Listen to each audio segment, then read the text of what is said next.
Hi guys, welcome back to our channel that is జుహా Fatima world. ఎలా ఉన్నారు friends? అందరూ బాగున్నారని అనుకుంటున్నాను. ఫ్రెండ్స్, ఈరోజు నేను చేస్తున్న రెసిపీ వెనుక ఒక చిన్న కథ ఉంది. అదేందో విందామా? వర్షం పడుతుందిగా, వర్షం పడుతుంటే బజ్జీలు తినాలనిపించి నేనేమో బజ్జీలు వేస్తూ ఉంటే మా తమ్ముడు వచ్చి, అక్క నాకు ఉగ్గాని చేసి పెట్టవా అన్నాడు. ఇంకేముంది ఫ్రెండ్స్, తమ్ముడు అడిగితే చేయకుండా ఎలా ఉంటాం చెప్పండి.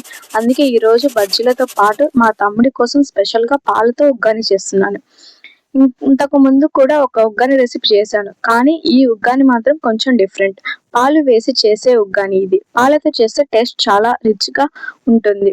ఒకసారి మీరు కూడా ట్రై చేసి చూడండి, మీకు కూడా తప్పకుండా నచ్చుతుంది. మరి ఆలస్యం ఎందుకు, రెసిపీలోకి వెళ్ళిపోదామా? ముందుగా టమాటాలు, ఉల్లిపాయలు, పచ్చిమిర్చిని కట్ చేసి పక్కన ఉంచుకున్నాను. తర్వాత మరమరాలు నీటిలో కడిగి జల్లెడకు తీసుకుని పక్కన ఉంచుకున్నాను.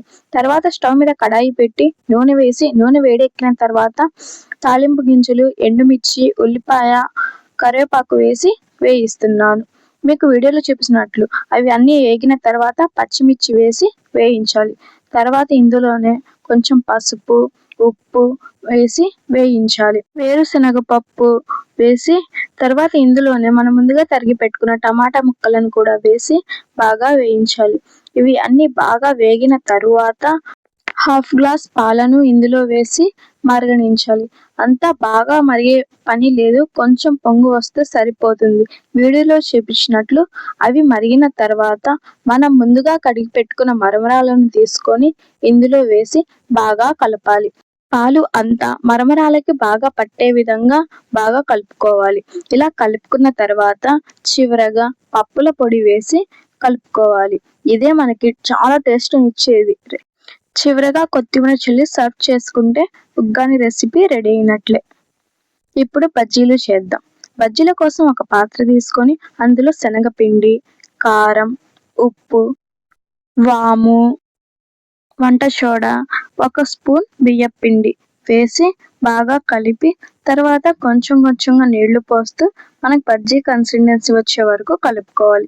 వీడియోలో చూపిస్తున్న విధంగా కొన్ని కొన్ని నీళ్లు పోస్తూ మాత్రమే కలపాలి. ఒక్కసారిగా వేస్తే పిండి పలుచగా అయ్యే అవకాశం ఉంటుంది. పిండిని కలిపి పక్కన పెట్టుకున్న తర్వాత పచ్చిమిర్చిని తీసుకుంటున్నాను. ఇక్కడ నేను నార్మల్ మిర్చినే తీసుకున్నాను, ఎందుకంటే ఉగ్గానిలో ఈ మిర్చినే టేస్ట్గా ఉంటుంది. ఈ మిర్చిని చీల్చి పక్కన పెట్టుకున్నాను. తర్వాత స్టఫింగ్ కోసం వాము, ఉప్పు వేసి దంచి అందులో స్టఫ్ చేస్తున్నాను. ఈ స్టఫ్ చేసిన మిర్చిని పిండిలో ముంచి వేడివేడిగా ఉన్న నూనెలో వేసి వేయించుకుంటే మనకు బజ్జీలు రెడీ. వేడి వేడి పాల ఉగ్గాని, పక్కన క్రిస్పీ బజ్జీలు. వర్షం పడుతున్నప్పుడు ఇలాంటి కాంబినేషన్ ఉంటే ఇంకేం కావాలి చెప్పండి. మా తమ్ముడు అడిగాడు కదా అని చేశాను, కానీ చివరికి నేనే ఎక్కువ తినేసేలా ఉన్నాను ఇది చూస్తుంటే. పాలతో చేసే ఉగ్గాని టేస్ట్ నిజంగా చాలా డిఫరెంట్గా ఉంది. ఫ్రెండ్స్, ఈ రెసిపీ నచ్చితే లైక్ చేయండి, షేర్ చేయండి. ఇలాంటి ఈజీ అండ్ టేస్టీ రెసిపీల కోసం Zuha Fatima world channel subscribe చేసుకోండి. Thanks for watching. Bye bye friends.